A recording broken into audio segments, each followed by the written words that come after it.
तो बच्चों मुझे लगता है कि आप लोगों ने अपने 12th क्लास 100 मार्क्स के इंग्लिश का पहला चैप्टर जो हमने बनाया था आप लोगों के लिए, जिसका नाम इंडियन सिविलाइजेशन एंड कल्चर था, उसे आप लोगों ने अच्छे से देख लिया होगा और समझ भी लिया होगा, क्योंकि कहानी को हम बहुत अच्छे से समझाए थे। तो बच्चों अगर आप लोगों ने नहीं देखा तो उसे ज़रूर देख लीजिएगा। आप लिंक पे जाके क्लिक कीजिएगा, आपको वीडियो मिल जाएगा और उस कहानी को आप लोग 2 से 3 बार देखिएगा ताकि आप लोगों को सही से समझ में आ सके कहानी।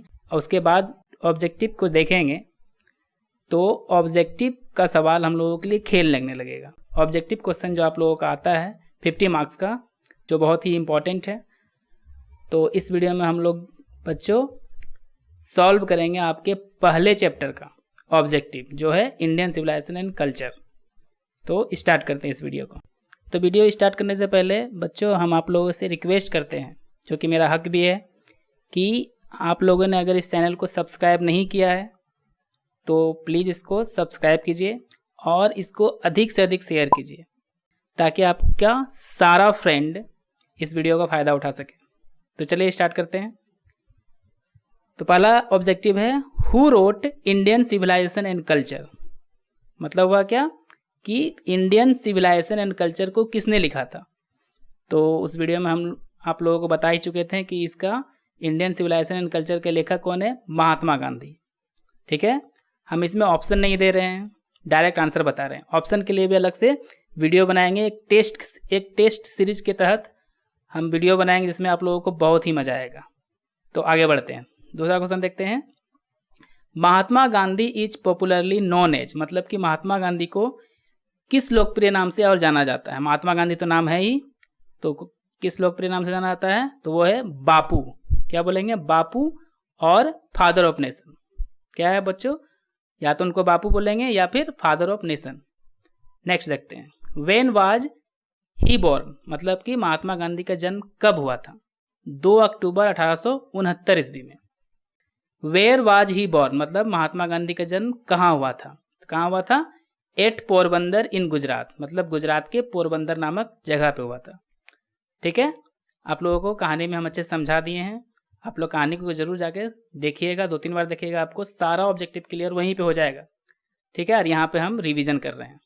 नेक्स्ट देखते हैं। नेक्स्ट क्वेश्चन है, Mahatma Gandhi was more a spiritual leader than. तो मतलब है कि महात्मा गांधी एक धार्मिक नेता थे किसकी तुलना में, तो यहाँ पे भराएगा ए पॉलिटिशियन, मतलब कि एक पॉलिटिशियन की तुलना में वो एक अच्छे धार्मिक नेता थे। ये क्वेश्चन बहुत बार आता है आप लोग के एग्जाम में। तो ऑब्जेक्टिव सारा जो है आप लोगों के लिए इंपॉर्टेंट है, इसको 2-3 बार देख लीजिएगा, आपको रटने की जरूरत नहीं पड़ेगी। आगे देखते हैं, what were the chief weapons of Mahatma Gandhi, मतलब महात्मा गांधी का जो मुख्य हथियार था, ठीक है, वो क्या था। तो हथियार का मतलब आप लोग वो फाइट करने वाला हथियार मत समझिएगा। महात्मा गांधी का मतलब ये होता है कि वो कोई हथियार से नहीं लड़ते थे। उनका हथियार क्या था, ट्रूथ एंड नॉन वायलेंस, मतलब सत्य और अहिंसा। ठीक है, आगे देखते हैं। आगे का क्वेश्चन में है, टिल व्हेन। ठीक है, क्या है, till when Gandhi ji dominated Indian politics, मतलब कि कब तक गांधी जी ने भारतीय राजनीतिक पर अपना प्रभाव जमा कर रखा था। कब तक जमा कर रखा था, फ्रॉम 1915 टिल 1948, मतलब 1915 से 1948 तक। आगे देखते हैं, what was the name of his autobiography, मतलब कि महात्मा गांधी एक ऑटोबायोग्राफी लिखे थे। ऑटोबायोग्राफी का मतलब होता है जीवनी, जो खुद के बारे में लिखा जाता है। तो क्या था उस बुक का नाम, माई एक्सपीरियंस विथ ट्रूथ। इनका ऑटोबायोग्राफी का नाम क्या था, माई एक्सपीरियंस विथ ट्रूथ। आगे बढ़ते हैं, was Mahatma Gandhi an original thinker, क्या महात्मा गांधी एक ओरिजिनल थिंकर थे। तो बिल्कुल थे, तो इसका आंसर क्या हो जाएगा, यस। आगे देखते हैं गाइस, विच आगे क्वेश्चन है, विच कंट्रीज सिविलाइजेशन चेंज्ड, मतलब कि कौन कौन से देशों का जो सिविलाइजेशन है, मतलब सभ्यता संस्कृति है, वो बदल गया था। तो कौन कौन सा है, Japan, China, Egypt, Syria, ETC, मतलब और भी है, जैसे बेबीलोनिया था और भी 2-3 है, इसीलिए ETC कर दिए, ये 2-3 नाम काफ़ी है। नेक्स्ट देखते हैं। According to Mahatma Gandhi Indian civilisation is, मतलब महात्मा गांधी के अनुसार भारतीय सभ्यता क्या है, तो इसका आंसर क्या होगा, अनपैरेलल। क्या होगा, अनपैरेलल। अनपैरेलल मीन्स क्या होता है गाइज, बेजोड़। ठीक है, तो यहाँ पर जो डॉट डॉट लगा हुआ है तो उसमें क्या भराएगा, अनपैरेलल, क्योंकि आपको ऑप्शन तो देगा ही 4। ठीक है, तो आपको डायरेक्ट हम आंसर बता रहे हैं। अब फिर बाद में टेस्ट सीरीज हम जरूर बनाएंगे जिसमें आप लोग को बहुत मजा आएगा और आप 50 का 50 ऑब्जेक्टिव करेक्ट करके आइएगा एग्जाम हॉल से। ठीक है, बस वीडियो को आप लोग ध्यान से देखिए और 2-3 बार प्रैक्टिस कीजिए इसका। नेक्स्ट क्वेश्चन है mind is a restless bird is taken from, मतलब कि एक लाइन है, mind is a restless bird, मतलब जो दिमाग होता है वो बेचैन चिड़िया की तरह होता है। ये किससे लिया गया है, तो किससे लिया गया है, आपके बुक पहला चैप्टर क्या नाम है उसका, इंडियन सिविलाइजेशन एंड कल्चर, इसी का ये लाइन है जो महात्मा गांधी लिखे हैं, तो इसी से लिया गया। तो आंसर क्या हो जाएगा, इंडियन सिविलाइजेशन एंड कल्चर। आगे बढ़ते हैं। आप लोग देखिएगा गाइज कि बहुत सारा क्वेश्चन आएगा आगे भी चैप्टर में, बुक का लाइन उठा के दे देगा और पूछेगा कि किस बुक से लिया गया है या कौन लिखा है। अगर यहाँ पर आता है कि कौन लिखा है, ठीक है, तो इसमें क्या होता है, महात्मा गांधी। यहाँ पर है क्वेश्चन क्या है कि इज टेकन फ्रॉम, मतलब किससे लिया गया, तो इंडियन सिविलाइजेशन एंड कल्चर से लिया गया ऑब्वियसली। आगे बढ़ते हैं। Who persuaded us against luxurious and pleasures, मतलब क्वेश्चन का मतलब यहाँ पर किसने हमें मना किया है कि हमें चमक धमक की जिंदगी और सुख वाली जिंदगी की ओर नहीं जाना चाहिए। क्या है कि सुख वाली जिंदगी की ओर नहीं जाना चाहिए, हमें कौन इसके खिलाफ मना किया है, तो कौन थे, हमारे आवर एंसेस्टर्स, हमारे पूर्वज का कहना था कि हमें चमक धमक वाली जिंदगी से दूर रहना चाहिए, सिंपल लाइफ जीना चाहिए। ठीक है, आगे बढ़ते हैं। फॉर हुम last cities were burden and trap, कहता है क्या, क्वेश्चन का मतलब है कि किनके लिए बड़े बड़े शहर क्या थे, बोझ और जाल के समान थे, तो कौन थे, हमारे एंसेस्टर। किसके लिए था, फॉर आवर एंसेस्टर। ठीक है गाइज, ये सारा बात को हम आपके पहले chapter Indian civilisation and culture में अच्छे से बता दिए हैं। अगर आपको कहीं प्रॉब्लम हो रहा है तो आप वीडियो में लिंक दिया गया है पहले चैप्टर के बारे में, उसमें जाकर आप बढ़िया से वीडियो को देखिए, कहानी को समझिए, ताकि आपको हर एक तरह से कॉन्सेप्ट क्लियर हो सके और आपको फिर ऑब्जेक्टिव समझने में कहीं कोई प्रॉब्लम नहीं होगा। ये मेरा चैलेंज है आप लोगों को। आप लोग जरूर उसको देखिए, 2-3 बार देखिए और उसको शेयर कीजिए, और हाँ, चैनल को सब्सक्राइब करना बिल्कुल मत भूलिएगा। आगे देख रहे हैं guys, what does Indian civilisation elevate, मतलब कि इंडियन सिविलाइजेशन किस चीज़ के लिए बढ़ावा देता है, किस चीज़ के लिए बढ़ावा देता है, मोरल बीइंग, मतलब व्यवहारिकता को बढ़ावा देता है। भारतीय सभ्यता और संस्कृति किसको बढ़ावा देता है, व्यवहारिकता को। और उसी का अपोजिट देखते हैं क्या है, what does western civilisation elevate, तो वेस्टर्न सिविलाइजेशन क्या चीज़ को बढ़ावा देता है, तो ये है टू प्रोपागेट इमोर्टेलिटी, मतलब ये बढ़ावा देता है किसको, अनैतिकता को। क्या इसको बढ़ावा देता है, अनैतिकता को। नेक्स्ट देखते हैं at which our civilisation culture and swaraj depend, मतलब किस पर हमारा सिविलाइजेशन कल्चर और स्वराज निर्भर करता है, तो किस पे करता है, restricting wants and self denial, मतलब अपनी चाहत को कम रखना या करना और खुद से इनकार करना।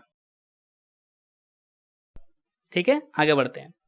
What happens when Indian copy western civilisation, मतलब कहने का है क्या होगा अगर भारतीय वेस्टर्न सिविलाइजेशन का नकल करेंगे। ठीक है, तो क्या होगा, इंडियन सिविलाइजेशन रियून, तो भारतीय सभ्यता पूरी तरह से नष्ट हो जाएगी। ठीक है, क्योंकि जो जिसका सिविलाइजेशन वो उसी के लिए सुटेबल होता है गाइस। आगे बढ़ते हैं। Simple living and high thinking is the base of, मतलब कि साधारण जीवन और उच्च विचार क्या चीज का, किस सिविलाइजेशन का आधार है, तो वो क्या किसका आधार है, भारतीय सभ्यता और संस्कृति का, मतलब इंडियन सिविलाइजेशन एंड कल्चर का, क्योंकि इंडियन सिविलाइजेशन कल्चर क्या है, दुनिया का सबसे बेस्ट कल्चर है गाइस।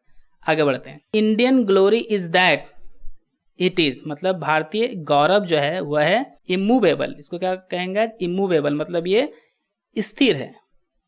स्थिर का मतलब क्या है गाइस, कि जो भारतीय संस्कृति पूर्वज के समान जमाने से चला आ रहा है वो अभी भी उसी तरह है, बदला नहीं है, और दूसरे देश की संस्कृति बदल गया है।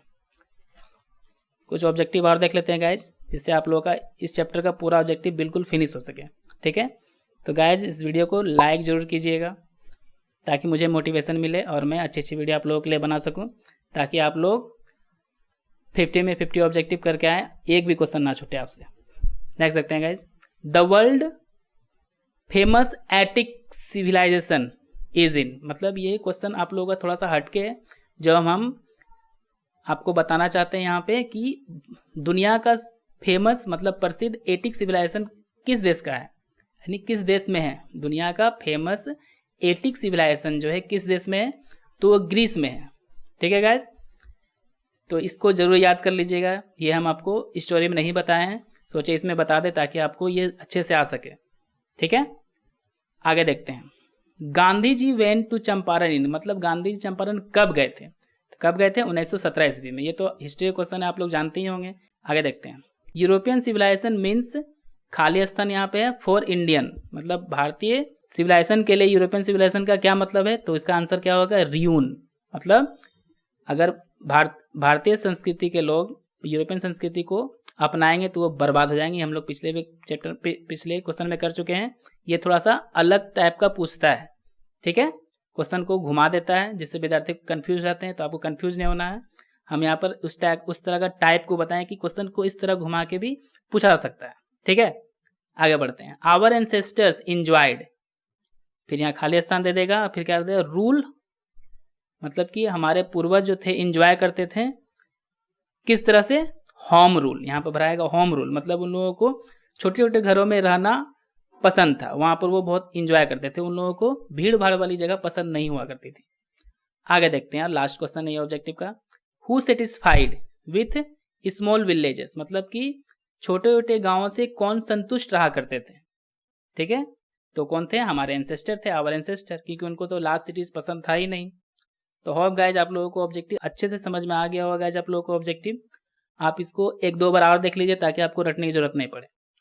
और गाइज अगर आपको कहीं पे कोई प्रॉब्लम हुआ होगा तो अपने प्रॉब्लम को कमेंट बॉक्स में जाके जरूर कमेंट कीजिएगा ताकि मैं उसे अच्छे से सॉल्व कर सकूं और आपकी प्रॉब्लम को दूर करने की कोशिश करूंगा। ठीक है, तो guys have a good day.